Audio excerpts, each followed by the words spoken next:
할렐루야. 오늘 참 좋은 날입니다. 하나님께서 오늘 우리에게 성령 강림 주일을 허락해 주었습니다. 성령 충만함을 받은 제자들이 온전히 변화되어서 오직 하나님의 영광을 위하여 예수 그리스도의 전인으로 살았던 것처럼 그리고 더없이 부족함이 없는 풍성한 삶을 하는 날을 살았던 것처럼 우리도 오늘 이 성령 강림 주일을 통하여서 성령을 사모하고 또 성령의 충만함을 입어서 이 세상을 이기고 또 더없이 하나님께 영광 돌리고 하나님의 나라를 확장하는 삶으로 나아갈 수 있기를 주의 이름으로 축원합니다. 이 세상에 살아가는 많은 사람들에게는 나름의 어려움을 가지고 있습니다. 가진 사람은 가진 대로 어려움이 있고 또 못 가진 사람은 못 가진 대로의 어려움이 있을 것입니다. 또 건강한 사람은 건강한 대로 또 나름대로의 고민이 있어요. 그런가 하면 병든 사람은 또 병든 자로서의 고민이 있을 것이고 세상적으로 잘 나가는 사람은 잘 나가는 대로 고민이 있고 또 세상 속에서의 어려움을 겪는 사람은 또 어려움 속에서 또 고민에 빠질 때도 있습니다. 누군가가 우리의 세대를 빗대어서 칠면조 세대다 이렇게 고발한 바가 있습니다.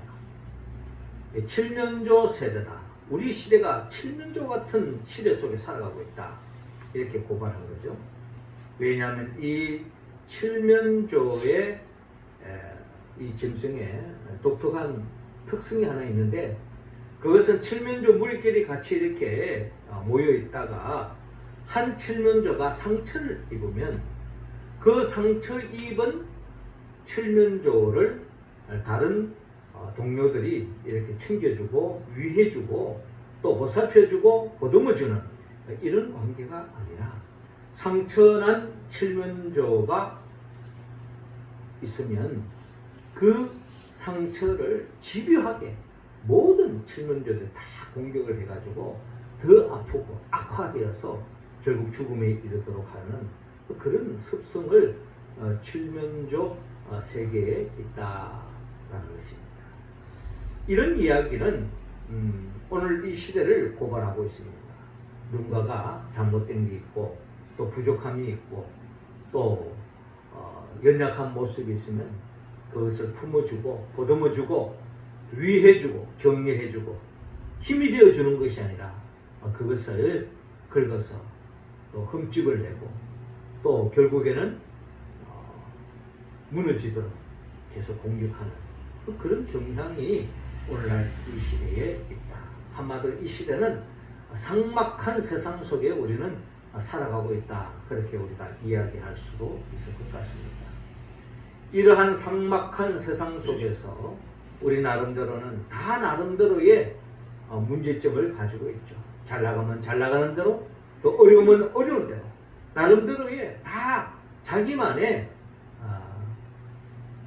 문제가 있고 또 모순이 있고 또 갈등이 있고 또 고민이 있는 것이 우리의 삶의 모습이라는 것입니다. 이럴 때 누군가가 챙겨주고 보답해주면 참 좋겠습니다만은 그러한 모습은 우리 곁에 없을 때에 우리는 이 시대 속에서 더없이 외로울 수밖에 없고 고독할 수밖에 없는 그런 시대적 삶 속에 우리가 살아가고 있다는 것입니다. 주님께서는 우리에게 말씀하십니다.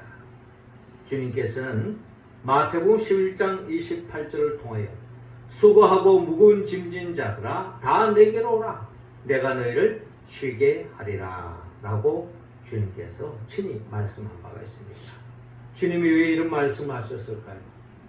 결국 나를 위해주고 나를 챙겨주는 사람이 눈을 닦고 찾아봐도 찾기 힘든 이 시대 속에서 주님은 우리 외로움, 우리 고민, 우리의 아픔, 우리의 무거운 짐을 주님께서는 친히 알고 계시기 때문에 수고하고 무거운 짐진 자들아 다 내게로 오라 내가 너희를 쉬게 하리라 라고 주님께서 친히 말씀하신 것입니다.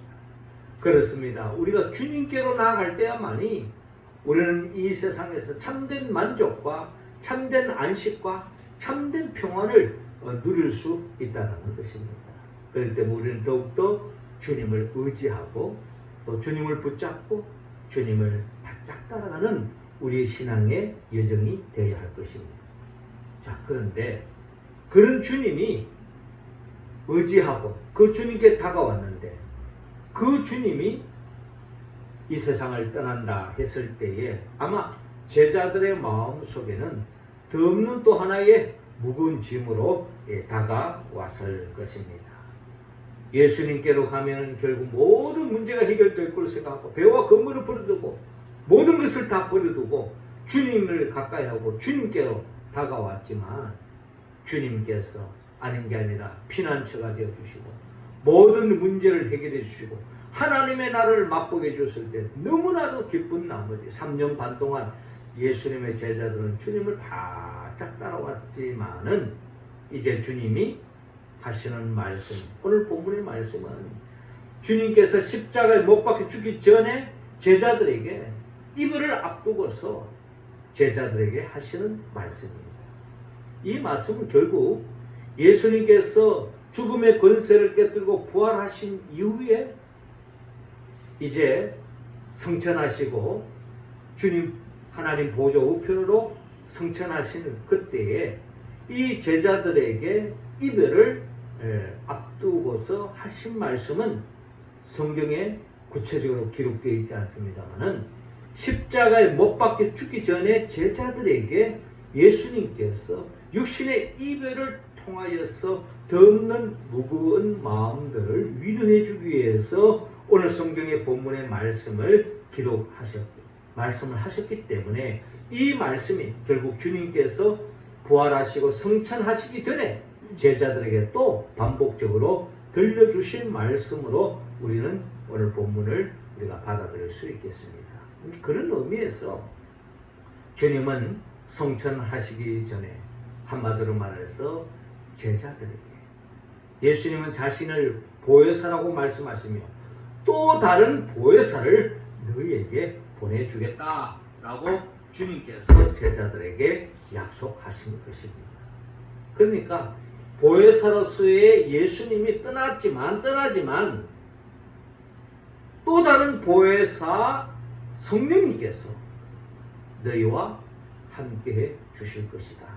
그렇기 때문에 눈에 보이는 손으로 만질 수 있는 육신의 몸을 지니고 있는 예수님을 더 이상 너희들이 볼 수는 없지만 보혜사 성령님, 또 다른 보혜사 성령님을 통해서 내가 너희와 함께한 것처럼 그와 같은 역사가 일어나실 것이다. 일어날 거다. 라고 주님께서 제자들에게 미리 당부의 말씀을 해 주신 것입니다. 그래서 예수님의 제자들은 예수님께서 성천하시기 전에 너희들이 마가의 다락방에서 기도해라. 그리고 성령 받기 전에는 이곳을 떠나지 마라 라고 말씀하신다. 마가의 다락방에서 뜨겁게 기도하는 가운데 성령 충만함을 받게 되었습니다. 이게 오늘 우리가 지키는 성령 강림주의를 이야기하고 있습니다. 자, 그렇다면 우리의 신앙에 있어서 눈에 보이는 만질 수 있는 그 예수님은 더 이상 우리는 볼 수도 없고 만질 수도 없어요. 그러나 주님이 약속하신 대로 또 다른 보혜사 성령님을 우리에게 보내주신다고 하는 그 약속이 성령 강림주일에 이루어졌다는 것입니다. 그렇다면 우리도 이 성령 강림주일에 다시 한 번 더 또 다른 보혜사로서의 그 성령을 우리가 사모하고 그 성령의 충만함을 입을 때에 그 성령님이 우리의 삶 속에 찾아오셔서 어떤 역사를 하는가?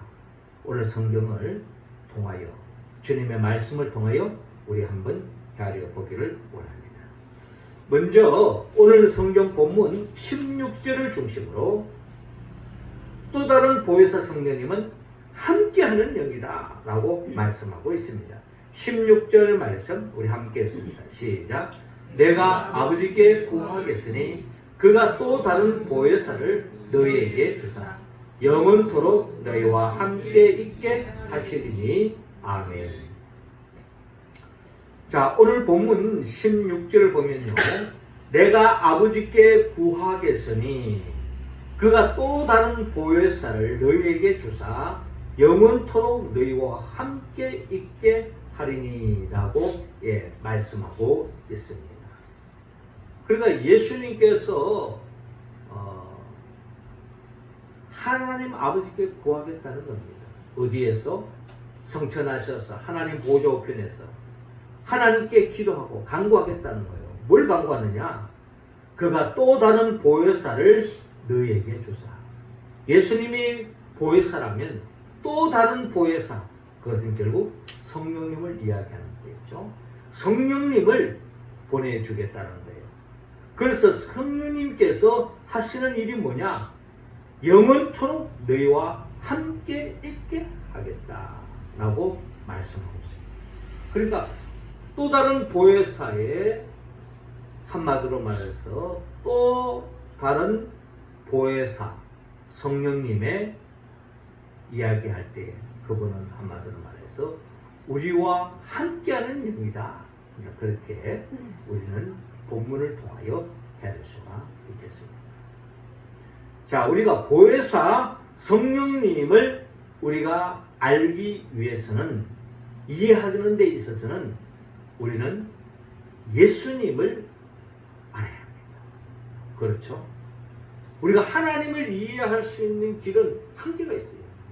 그런데 예수님을 우리가 알면 하나님을 알 수가 있습니다.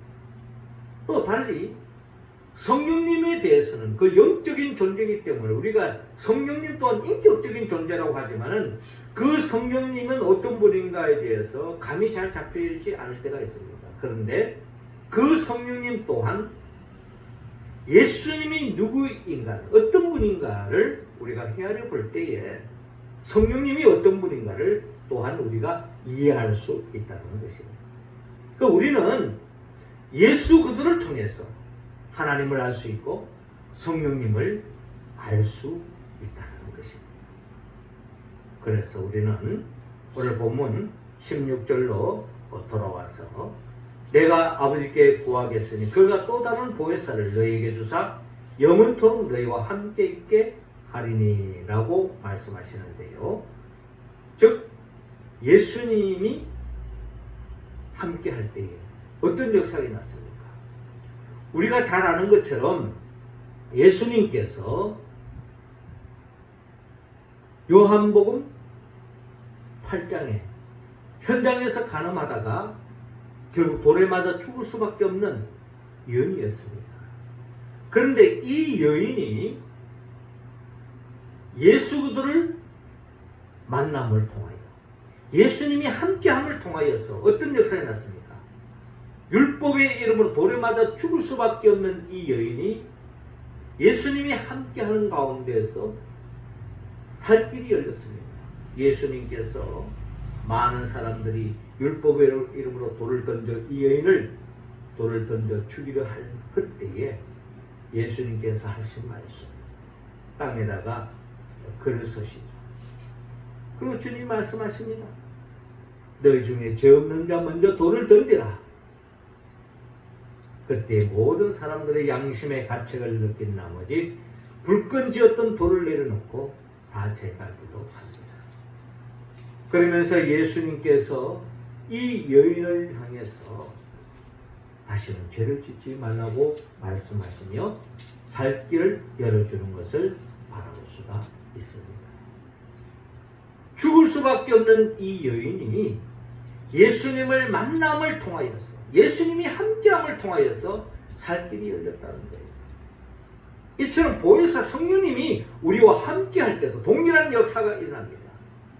죄로 말미암아 정령 죽을 수밖에 없는 우리들이지만 보혜사 성령님이 함께하실 때에 우리는 죄로부터 자유함을 얻을 수가 있습니다. 절망에서부터 벗어날 수가 있습니다. 죽음의 자리에서 벗어나서 살 길이 열릴 수도 있다는 겁니다. 보혜사 성령이 함께할 때, 우리 예수님께서 요한복음 2장에 보면은 가나의 혼인잔치집에 주님이 함께할 때 어떤 역사가 났습니까? 물이 포도주로 변화되었어. 잔치집 흥이 깨질 수밖에 없는 그 잔치집이 다시 흥이 살아나는 역사. 이처럼 예수님이 함께할 때에 절망의 자리가 다시 기쁨의 자리로 바뀌는 것처럼 보혜사 성령님이 함께할 때에 이처럼 우리가 우리의 삶의 모든 문제도 해결되어지고 더없이 기쁜 복된 삶이 펼쳐질 수 있다. 요한복음 3장에는 니고데모라는 사람이 오랫동안 종교생활을 했지만 진정한 하나님의 나라를 보지 못하고 맛보지 못했어요. 그러나 예수님이 함께할 때에 그는 영적인 눈이 떠지고 거듭남의 비밀을 알게 되어지고 하나님의 나라를 볼 수 있고 하나님 나라를 들어갈 수 있는 길을 깨닫게 됐다는 거예요. 요한복음 4장에서는 수가성 사마리아 여인이 있었지만 그런 사람들을 이 사람 저 사람 많은 사람을 만나보고 또 이혼하고 재혼하고 그런 생활을 하면서 끊임없이 행복을 찾아서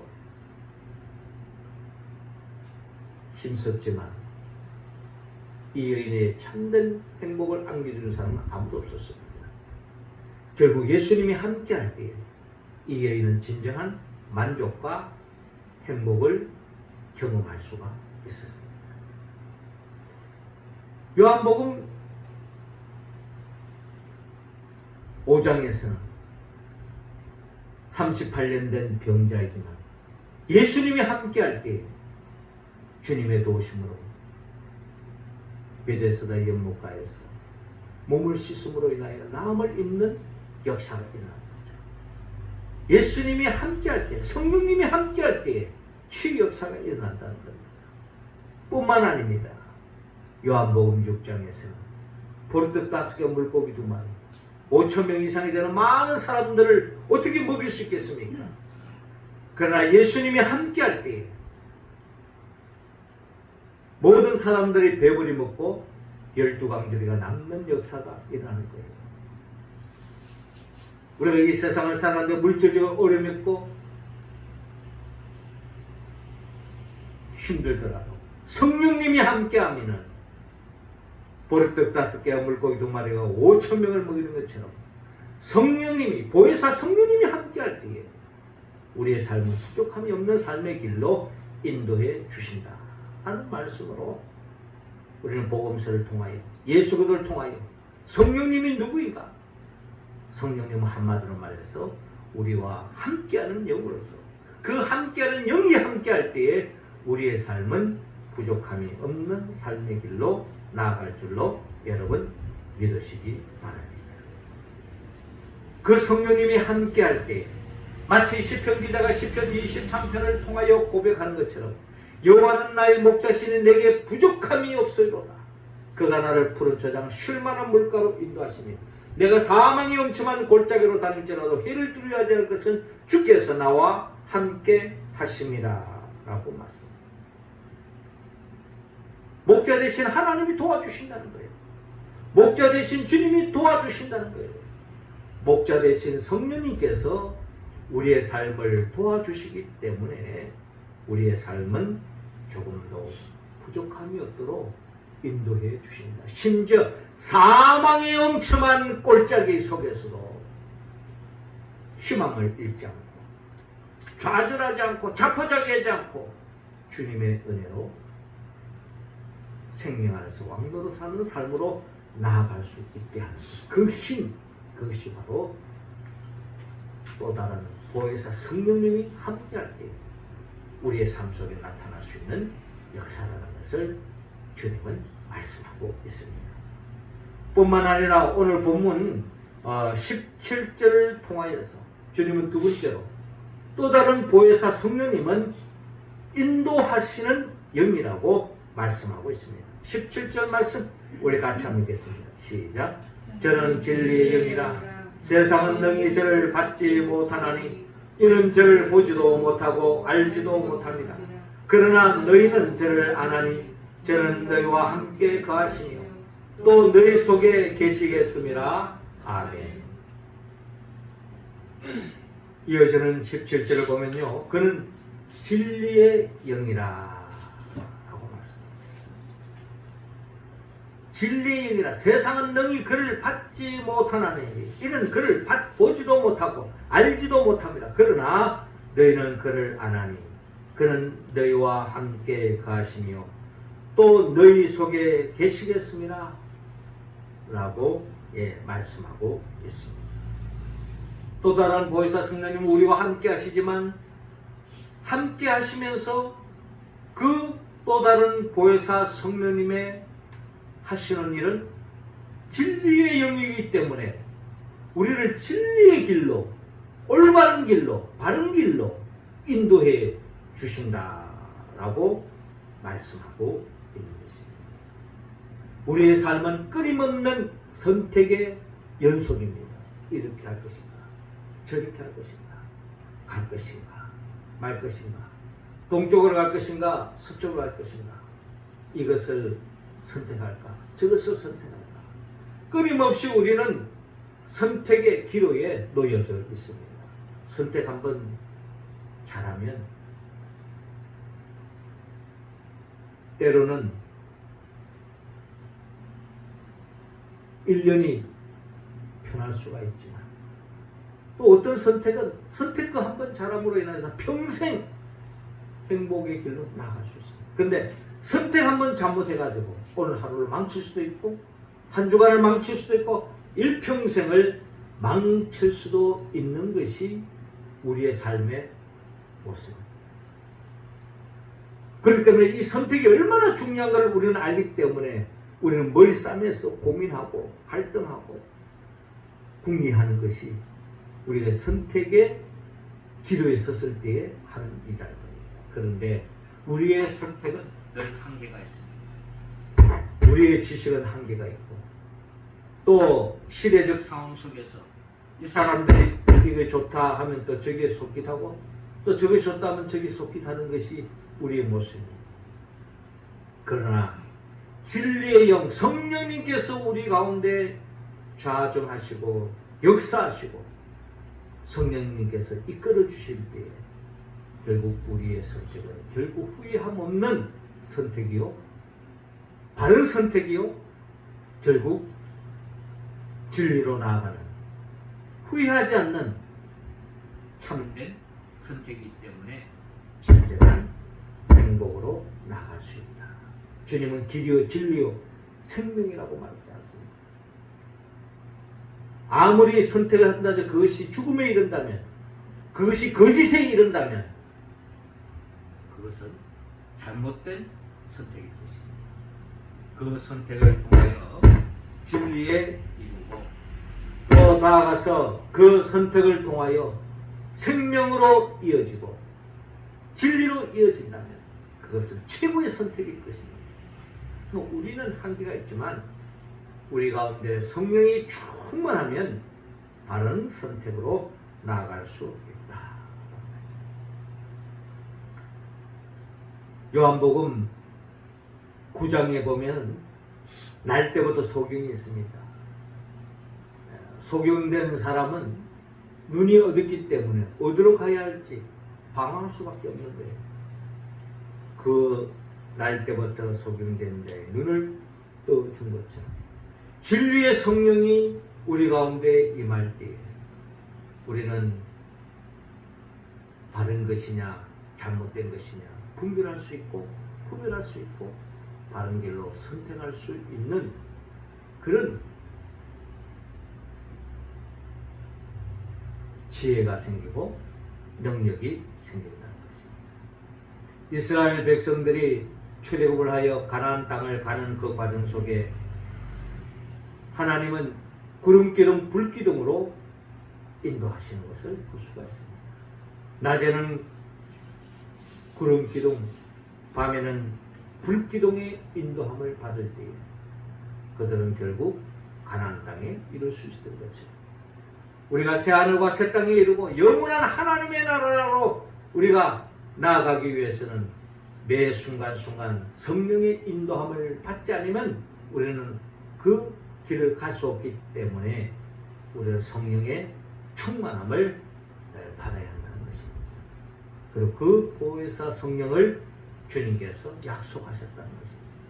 우리도 그 약속을 사모하고 또 그 약속대로 성령 충만함을 받아서 우리의 선택이 거짓 영에 이끌려서 마귀의 게임에 이끌려서 잘못된 선택으로 나아가지 않고 올바른 선택으로 나아가서 생명에 이르고 영생에 이르고 하나님께 영광 돌리는 삶의 길로 나아갈 수 있기를 주님으로 축원합니다.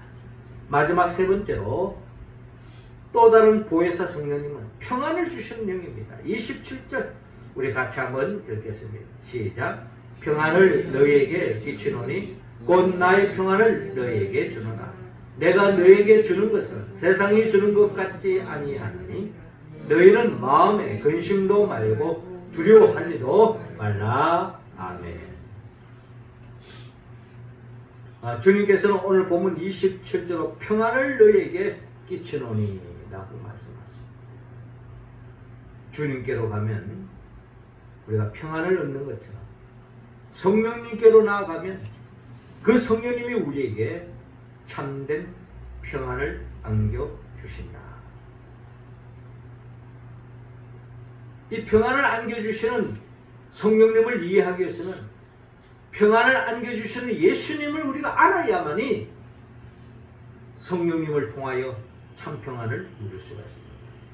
우리가 잘 아는 요한복음 10장 10절에 보면 도둑이 오는 것은 도둑질하고 죽이고 멸망시키는 것뿐이요 내가 온 것은 양으로 생명을 얻게 하고 더 풍성히 얻게 하는 것이라 라고 말씀하고 있지 않습니까? 도둑은 끊임없이 도둑질하고 죽이고 멸망시키는 것이 도둑들, 마귀 사탄들의 일입니다.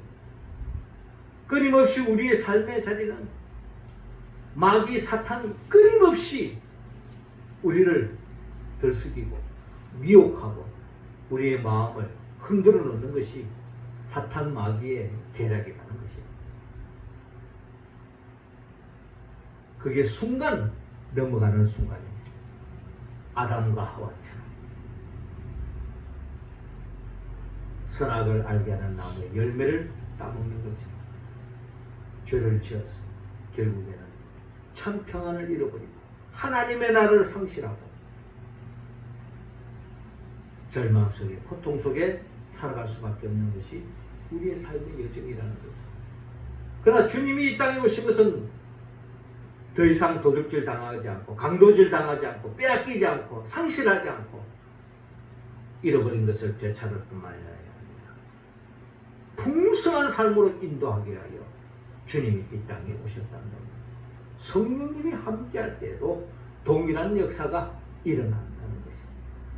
우리가 사도행전 16장에 보면요, 바울과 실라가 복음을 전하다가 감옥에 갇혔어요. 착고가 잡히고 언제 죽을 줄 모르는 상황에 빠졌지만 그 감옥 속에서도 바울과 실라는 하나님께 찬송하고 기도하고 있는 모습을 볼 수 있습니다. 이게 바로 성령 충만한 사람의 특징이라는 거죠. 언제 죽을 줄 모르는, 언제 고초를 당할 줄 모르는 그런 속에서 바울과 실라는 하나님께 찬송했습니다. 기도했습니다. 왜? 성령 충만하기 때문에. 성령 충만한 바울은 그런다고 해서 뭐 돌에 안 맞았습니까? 돌에 맞아 죽을 뻔한 적도 있었습니다. 40에 하나 감한 매를 몇 차례나 맞았어요. 강도 위협을 당했습니다. 많은 어려움이 있었어요. 우리가 잘 아는 것처럼 사도 바울은요, 육체의 가시가 있었습니다. 그것 때문에 얼마나 기도했습니까? 그럼에도 불구하고 온전히 나음을 입지 못했습니다. 뒤늦게 하나님의 음성을 들었던 거죠. 네 은혜가 내게 족하리라. 어떻게 보면 이 사도 바울은 이 육체의 가시를 통해서 평생토록 주님의 품에 안기는 그날까지 끝까지 주님께 매달리고 주님을 의지하는 인생으로 나아갔다는 것입니다. 그리고 본다면 우리가 이 세상적으로 모든 것이 내 바라는 대로 잘 나가고 잘 되고 해보십시오. 주님은 온데간데 없습니다. 내가 똑똑해서 내가 잘나서 된 걸로 아는 거예요. 그러다가 주님을 저버리고 세상에 빠져서 영원토록 멸망길로 가는 겁니다. 근데 때로는 우리 바람은 아니지만 아픔을 통해서 문제 때문에 그걸 통해서 우리가 끝까지 주님을 붙잡고 매달린다면 결과적으로 무엇이 진정 승리한 인생이요? 진정 행복한 인생일까요? 그렇습니다. 이 세상은 잘 될 수도 있고 못 될 수도 있고 아플 수도 있고 건강할 수도 있고 모든 것이 형통할 수도 있고 막힐 수도 있습니다. 중요한 것은 우리가 주님을 바라보고 의지하고 나아갈 때에 주님이 우리에게 평안을 주시는 것처럼 또 다른 보혜사 성령님께서 우리 가운데 내주하시고 충만히 갈 때에 그 보혜사 성령이 주시는 그 평안으로 인하여 부족함이 없는 삶으로 나아갈 줄로 믿습니다. 사랑하는 성도 여러분, 오늘은 성령 강림주일입니다. 성령 강림주일을 통하여서 성령 충만함을 받은 제자들의 모습은 그 성령 충만함 받기 전과 이후로 완전히 나누어지는 것을 볼 수가 있습니다. 주님은 우리 모두가 이 성령 강림주의를 통하여 제자들의 성령 충만함을 입었던 것처럼 우리들도 그 성령의 충만함을 입기를 원합니다. 그럴 때 우리는 또 다른 보혜사 성령님이 함께함으로 말미암아 모든 문제로부터 벗어날 수 있습니다. 그리고 우리를 진리의 길로, 생명의 길로, 영생의 길로 인도해 주신다는 것입니다. 그리고 더 없는 평안, 하나님의 나라를 만끽할 수 있도록 역사해 주신다는 겁니다. 어떻게 이 함께 하시고 인도해 주시고 평안을 주시는 이 성령님을 충만히 우리가 임할 수 있습니다. 우리는 성령의 충만함을 입기 위해서는 예수 그리스도가 누구인지 알아야 합니다. 예수님이 누구입니까? 예수님은 우리를 위하여 천지 만물을 창조하신 분입니다. 우리를 존재케 하신 거죠. 그러나 우리는 죄 때문에 정령 죽을 수밖에 없는 우리들을 구원하기 위하여 인간의 몸을 오셔서 우리 죄를 대신 짊어지고 십자가에 못 박혀 죽었습니다. 그리고 죽은 자 가운데 3일 만에 부활하시고 성천하시고 지금도 우리에게 보혜사 성령님을 보내주시기 원합니다. 왜? 그 보혜사 성령을 충만히 받아야만이 하나님의 자녀답게 살 수 있고 하나님의 나라를 이 세상 속에서도 누릴 수 있고 전파할 수 있기 때문에 그리고 그 성령을 받아서 교회를 중심으로 하나님의 나라를 침노하고 하나님의 나라를 만끽하는 우리들에게 더 이상 한시적인 아닌 제한적인 하나님의 나라가 아닌 영원한 완벽한 하나님의 나라 새하늘과 새 땅으로 인도하게 하여 장차 재림하여 오실 예수 그리스도 그분의 영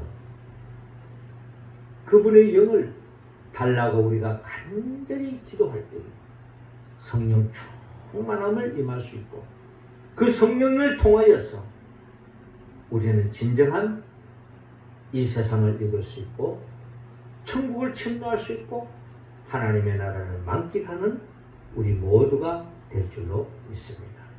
성령 충만하여서 또 다른 보혜사 성령님이 안겨주시는 그 복을 누려 더없이 복된 삶을 살아가는 우리 모두가 되기를 주의 이름으로 축원합니다. 기도드리겠습니다. 하나님 아버지, 마가의 다락방에 120문도들에게 성도들에게 내렸던 그 보혜사 성령 이 시간 우리 모든 성도들에게도 충만함을 더하여 주옵소서.